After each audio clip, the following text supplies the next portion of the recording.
भारतीय वाङ्मय बहुत अनूठा है।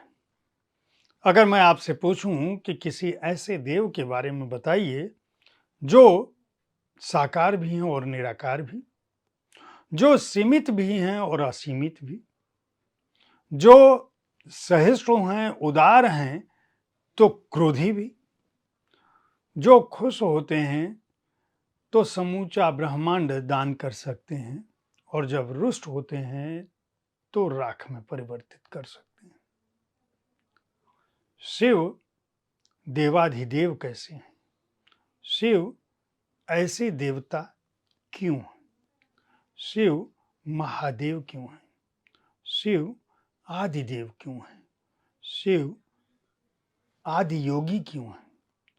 शिव शिवलिंग में ही स्थित क्यों हैं? शिव कैलाश पर स्थित कैसे हैं? शिव के गले में विष कहाँ से आया? शिव के सिर पर चंद्रमा क्यों विराजता है? शिव भभूत पर में धारित क्यों है? शिव को कंटीले फल क्यों पसंद है? शिव वाकई हिंदू धर्म और वाङ्मय में हैं क्या? क्या शिव को समझा और समझाया जा सकता है?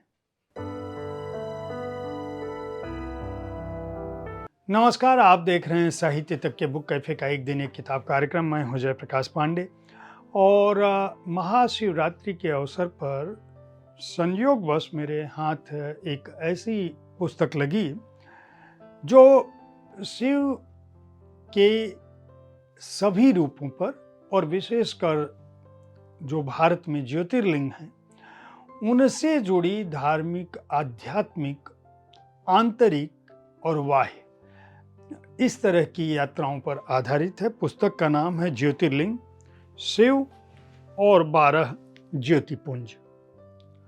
यह पुस्तक अमित कपूर और विवेक देवराय ने मिलकर लिखी है, लेकिन उनके साथ विभव कपूर और कोनोर मार्टिन ने भी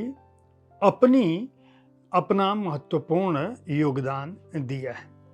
यह पुस्तक इसलिए महत्वपूर्ण है क्योंकि यह केवल 12 ज्योतिर्लिंगों की यात्रा नहीं करती है, बल्कि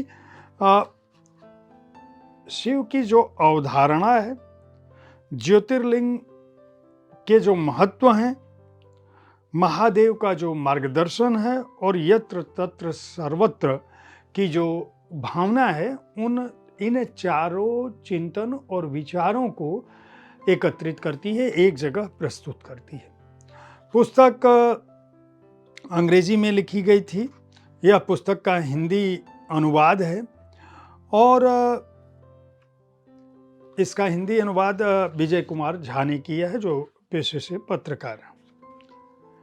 पेंगुइन स्वदेश ने इसे प्रकाशित किया और पुस्तक में शिव के असीम स्वरूप से लेकर उनके बारे में जो धार्मिक, दार्शनिक, आध्यात्मिक चिंतन है वह भी इस पुस्तक में शामिल है। दरअसल इस पुस्तक के 4 खंड हैं, जिसमें शिव की अवधारणा खंड को अमित कपूर ने लिखा है, ज्योतिर्लिंग के बारे में विवेक देवराय बताते हैं, महादेव का मार्गदर्शन जो है वह विभव कपूर लिखते हैं और कोनोर मार्टिन जो है यत्र और सर्वत्र यह अध्याय लिखते हैं। यह पुस्तक बताती है कि दरअसल यह ब्रह्मांड जो 26.7 अरब वर्ष पुराना हो सकता है, वह साबित करता है कि दरअसल काल जो है जो असीमित है। हम सामान्य लोग काल और समय को एक साथ समझने की भूल करते हैं, लेकिन समय और काल दोनों अलग अलग स्थितियां हैं। काल की विशालता में सब कुछ समाहित है और उसके सामने सब कुछ सीमित भी है। काल के समक्ष यह ब्रह्मांड भी सीमित है। दुनिया समय के साथ रहती है और समय के साथ समाप्त हो जाती है। जो इस समय के साथ समाप्त नहीं होता वह काल है, और उस काल पर जिसका साम्राज्य है वह महाकाल है, यानी शिव। सर्व संहारकर्ता के रूप में ईश्वर की अवधारणा इस विश्वास में निहित है कि इस ब्रह्मांड की हर चीज, चाहे वह निर्जीव हो या सजीव, वह नष्ट होगी। चाहे कोई प्रजाति हो, चाहे कोई मनुष्य हो, चाहे राष्ट्र हो, चाहे राष्ट्र का इतिहास हो, चाहे कोई भौगोलिक जगह हो, चाहे कोई शहर हो, चाहे कोई पर्वत हो, चाहे कोई नदी हो, चाहे कोई पठार हो, चाहे तारे हों, चाहे तारों का समूह हो, चाहे निहारिकाएं हो या आकाशगंगा, ये सब जो है जीवन और मृत्यु, उत्पत्ति और विनाश के क्रम से इसी प्रक्रिया में गुजरती हैं। इसीलिए प्राकृत हो या कृत्रिम हो, मूर्त हो या अमूर्त हो, कथ हो या अकथ हो, जगत की हर चीज परिवर्तनशील है। लेकिन अगर कुछ अपरिवर्तित है तो वह है शिव। शिव के महत्व को ऐसे समझ सकते हैं कि अरबों की संख्या में सृष्टिकर्ता ईश्वर भी विलोपित हुए हैं। दुनिया में ऐसी कोई कहानी नहीं है, ऐसा कोई शख्स नहीं है, ऐसा कोई देव या ईश्वर नहीं है जो इस धरती पर अवतरित होने के बाद या अपने संदेश के बाद यहाँ से विलुप्त न हुआ। लेकिन इस प्रक्रिया से परे अगर कोई है, यानी शिव के जन्म की गाथा आपको नहीं पता है, शिव के न होने की गाथा भी आपको पता नहीं। शिवलिंग की जो गाथा है वह अपने आप में कितनी अनूठी है। जो 12 ज्योतिर्लिंग हैं उनका जो अर्थ है, उन ज्योतिर्लिंग से जुड़ी जो भावनाएं हैं, उनसे जुड़ी जो कहानियां हैं, वह अपने आप में कितनी अप्रतिम है। अगर मैं किसी एक कहानी को सुनाऊं तो 12 ज्योतिर्लिंगों में 12 कहानियां हमें सुनानी पड़ेगी। लेकिन हर ज्योतिर्लिंग का जो नाम है उसके साथ कोई न कोई कहानी जुड़ी है। जैसे सोमनाथ जी का अगर जिक्र करें तो सोम का मतलब होता है चंद्रमा। चंद्रमा जो इंदु भी कहलाता है, सोमनाथ का अर्थ है चंद्रमा का स्वामी। कथा यह है कि प्रजापति दक्ष की 27 बेटियां थी। यही 27 बेटियां कुल 27 नक्षत्र हैं हिंदू कालखंड में। जो वर्ष की हम गणना करते हैं वो 27 नक्षत्रों के इर्द गिर्द उनके घूमने से संचालित होती है। दक्ष ने अपनी बेटियों का ब्याह चंद्रदेव से कर दिया। हालांकि कुछ ग्रंथ ये भी कहते हैं कि दक्ष की 40 बेटियां थी, जिसमें से उन्होंने बाकी पुत्रियों को अश्विन और अन्य के सुपुर्द किया, लेकिन चंद्रदेव को पति के रूप में पाकर ये जो 27 नक्षत्र कन्याएं हैं ये दैदीप्यमान हो गई। अब इन्हें पाकर चंद्रदेव हमेशा मुदित रहा करते थे, और जैसे कोई रत्न सोने की तरह सोना पाकर चमकता है, उसी तरह से अपनी पत्नियों के प्रेम में चंद्रमा भी चमक रहे थे। लेकिन सभी पत्नियों में वो सबसे ज्यादा अगर किसी को प्यार करते थे तो वह थी रोहिणी। बाकियों के साथ वैसा प्यार नहीं करते थे, वैसा व्यवहार नहीं करते थे, इसलिए ये सारी बहनें दुखी रहती थी। एक दिन ये अपने पिता के घर गई और बेटियों ने कहा कि रोहिणी भले ही हमारी बहन है, लेकिन चंद्रदेव का प्यार उसे अधिक मिलता है और हम लोग इससे बहुत दुखी हैं। बेटियों का दुख जानकर दक्ष जो है आई चंद्रदेव के पास, जैसा कि सामान्य तौर पर ससुर आज भी दामाद को समझाने का प्रयास करता है। तो वो पहुंचे और उन्होंने चंद्रदेव को कहा कि आप दिव्य कुल के हैं और ये शोभा नहीं देता कि आप जो है अपनी पत्नियों में इस तरह का भेदभाव करें। कहा जाता है कि भेदभाव जो है वह नरक की ओर ले जाता है। दक्ष ने निवेदन किया कि चंद्रदेव आप सभी के साथ समान बर्ताव करें, लेकिन चंद्रदेव पर इसका कोई असर नहीं पड़ा और उन्होंने रोहिणी के साथ अपना जो अपनापा है, जो प्यार है, जो उसकी गहराई है, वह बरकरार रखा। दक्ष को जब पता चला तो उन्होंने फिर एक बार कोशिश की कि चंद्रदेव सुनिए, मैंने बार बार कहा लेकिन आपने मेरी एक भी नहीं सुनी, अब आपको इसका दंड भुगतना पड़ेगा और मैं ये श्राप देता हूं कि आपका क्षय होगा। ये कहते ही चंद्रमा का क्षय होने लगा। जब चंद्रमा गलने लगे, क्षय होने लगे, क्षरित होने लगे तो हाहाकार मच गया। जो बेटियां जो गई थी पिता से शिकायत करने, वो भी चौंक गई, क्योंकि जब तक पति जिंदा है तब तक तो राग अनुराग मनोहार चल रहा है, भले ही वर्ष में एक ही बार है, लेकिन जब क्षय हो जाएगा, नष्ट हो जाएगा, रहेगा ही नहीं तो क्या होगा।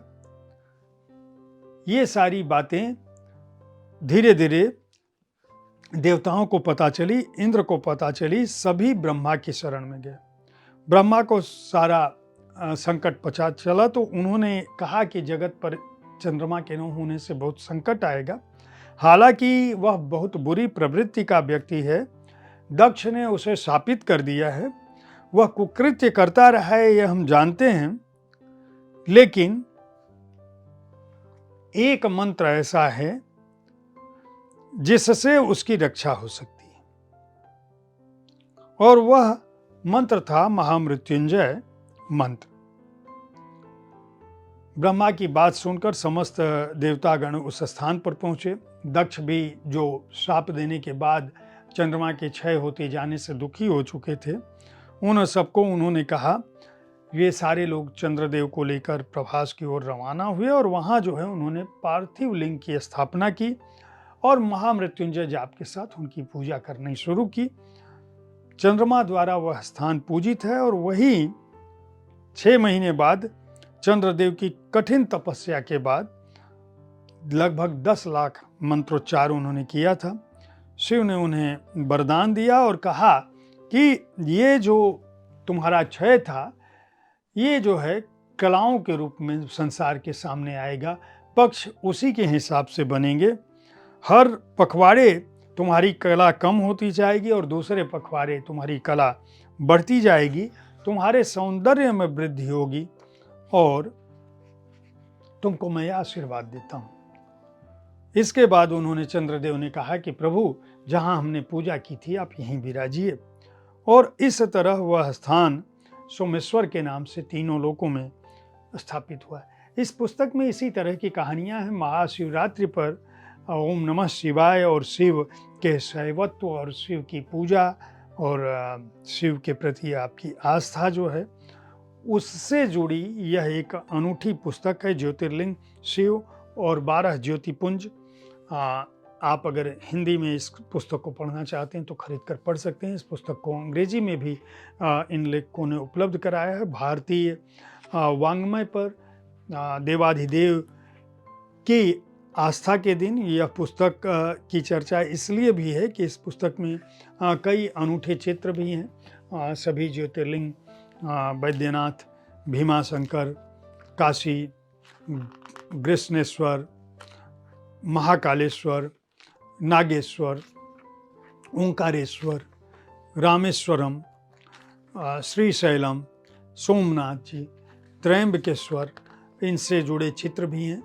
यह पुस्तक आध्यात्मिक, धार्मिक आस्था और भारतीय धर्म दर्शन में जो देवत्व त्रिदेव हैं उनमें भगवान शिव के जो क्रोध रूप है और जो उनका परोपकारी हितकर रूप है, उन सबका यह पुस्तक उल्लेख करती है और यह बताती है कि दरअसल जीवन जो है वह द्वैत सिद्धांत से जुड़ा हुआ है। जन्म और मृत्यु के तमाम कारक होते हुए भी आपको अच्छे सत्कर्म पर चलना चाहिए, आस्थावान रहना चाहिए, ईश्वर की सत्ता पर विश्वास करना चाहिए, जो आपको सही पथ पर रख सकता है। इस पुस्तक को पेंगुइन स्वदेश ने प्रकाशित किया है। हार्ड बाउंड संस्करण का मूल्य 499 रुपये है। मैं उम्मीद करता हूं कि साहित्य तक का यह एपिसोड आपको पसंद आया होगा। इस कार्यक्रम में आप किस तरह की पुस्तकों की चर्चा चाहते हैं उसके बारे में अपनी राय से हमें अवश्य अवगत कराते रहें। हमारी कोशिश होती है कि विविध विधाओं की पुस्तकों के साथ आपके पास मैं हर दिन पहुंचूं, ताकि आप उन पुस्तकों का चुनाव कर सकें जिन्हें आप पढ़ना चाहते हैं। कल ठीक इसी समय ऐसे ही किसी एक कृति के साथ फिर मिलूंगा। देखते रहिए साहित्य तक। धन्यवाद।